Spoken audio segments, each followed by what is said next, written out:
In today's video, I'm going to teach you how to delete a product in QuickBooks Online. If you need to clean up your inventory list and remove a product you no longer use, QuickBooks Online makes that process very simple.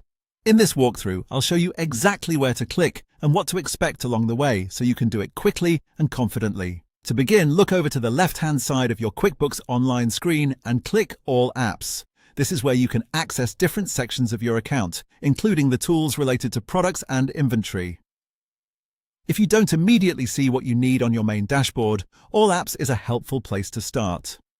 Once you're in that menu, select Inventory. This will take you to the Inventory area where you can view the products you currently have listed in your QuickBooks account. Here you should be able to find the item you want to remove. It can help to pause for a moment and make sure you've selected the correct product before moving forward, especially if you have several items with similar names.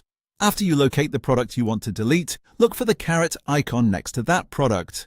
The caret icon opens a small action menu with additional options for that specific item. Go ahead and click it to reveal the available choices. From the menu that appears, select Make Inactive.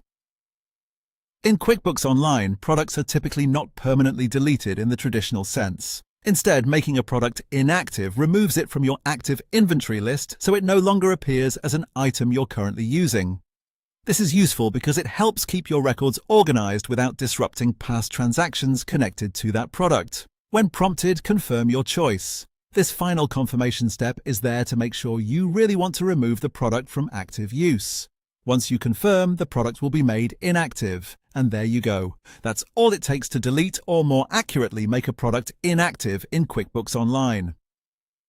This is a great way to keep your inventory list tidy and easier to manage.